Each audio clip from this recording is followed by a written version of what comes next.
So if you could address those two things, I think it would help people. Yeah, let me start with the second question first. GNAT-TV, which is, for those of you who don't know, the New England Commission of Higher Education, which used to be NEASC, which was the New England Association of Schools and Colleges,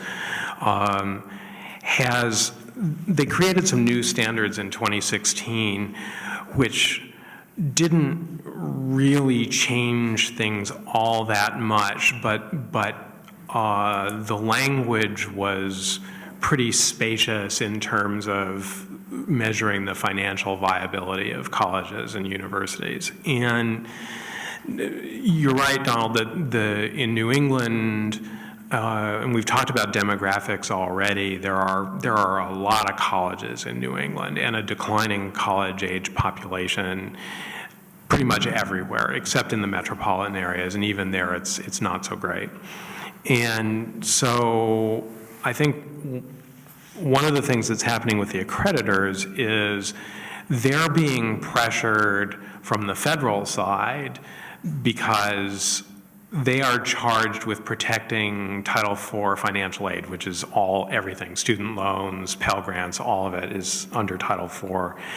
And one of the things that especially happened under the Obama administration, and it's not totally clear what's happening under the current administration in the Department of Education, but the Obama administration became very much more aggressive in pressuring accreditors to watch that financial aid piece of their work. And another thing that's going on is pressure from the feds to federalize accreditation and just have the federal government take it over, which, trust me, would be a really, really bad thing for higher education in the United States. So the accreditors are being pressed from that side, and then most recently with some of the things that have happened over in Massachusetts, particularly the closing of Mount Ida College about a year ago, it would appear, although I don't think it was really true, that the accreditors were caught flat-footed by that. And there's a good deal of agitation in Massachusetts about the financial responsibility of small private colleges. And I think that GNAT-TV, the accreditor, who are based just outside of Boston, is very concerned that their role in policing the financial well-being of the colleges that they accredit is being usurped by state agencies. And so they've increased their level of aggressiveness, I think. So that I think is an important piece of context here. As for us, you know, the college has never been strong financially. And when I came, we were still, you know, really significantly challenged by the financial hit from the Beckwith embezzlement, which ended up, I think, net costing us somewhere between $700,000 and $1 million, even after we got the money back from his estate and from our insurance. And then also the issue with nursing accreditation. A lot of our enrollment has been driven by the nursing program, and nursing is a highly reputational discipline. And so when the accreditation problem hit, the damage to the reputation of the college and to the program lasted a lot longer than the real problems, because the nursing program's been in really pretty great shape since 2014 or 2015. It's fine academically and in all those kinds of ways, as evidenced by our recent agreement with SVHC, for example, about a year ago. But nevertheless, people are still saying, oh, well, the nursing program lost its accreditation. And when people talk that way, people look at the program, and when there are other options, they'll not choose SVC. So then another thing that is part of the history was that, you know, I came in the middle of the year and there was a $1.56 million budget deficit, which we didn't really have the resources to cover in 2014, 2015. And, you know, through a lot of very careful maneuvering and a great deal of generous financial support from donors over the last few years, we've been able to manage that.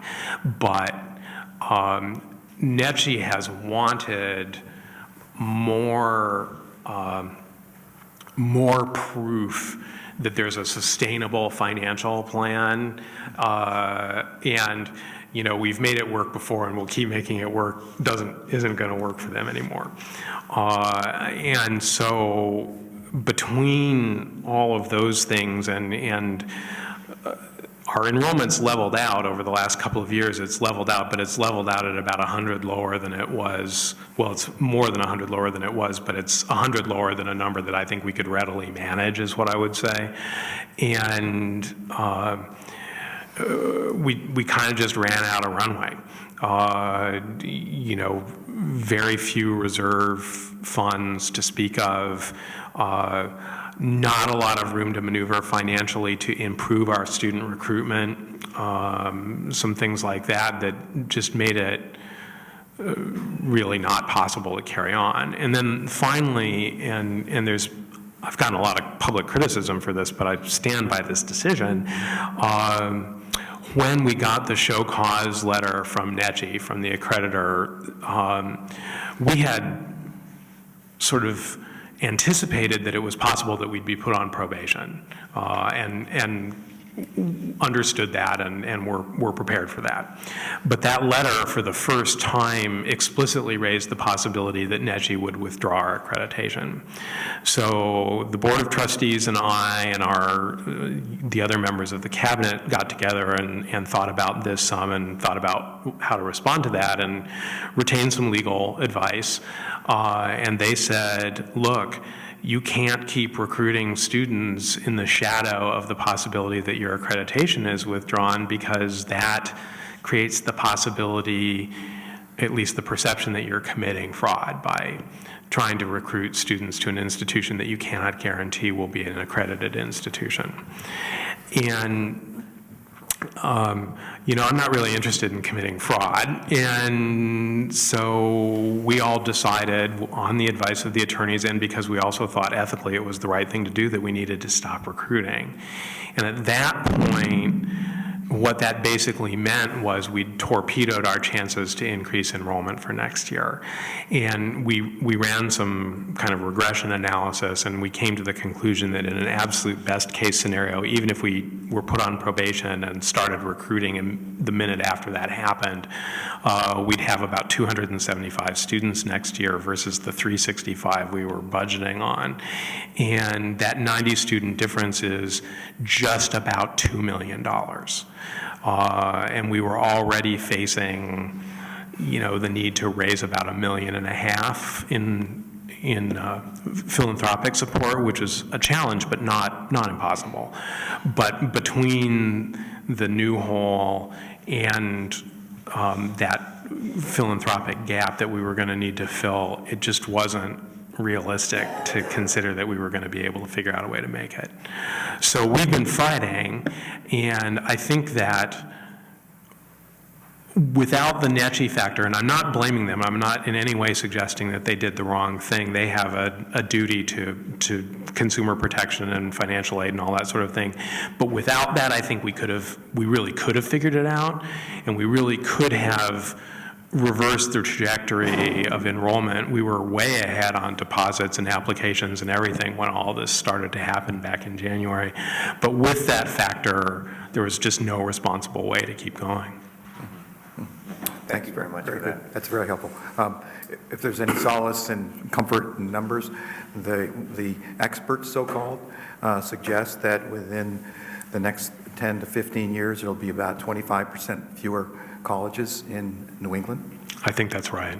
I've read that too, and I think that's exactly what's going to happen. I think you're going to see, you can look at Vermont, 3 this year, and there are 2 or 3 others that I know from secret knowledge are on the edge, which I will not name, but I hang out with the other presidents and know what's going on there. It's a huge crisis, and it's going to hit this region hard. And the other thing to remember is, you talked about the baby bust. People virtually stopped having children in 2008, 2009, which means in 2026, 2027, there are going to be like no freshmen. And so the more access-oriented institutions like SVC are all going to have a terrible problem. So this is just the front end of that trend.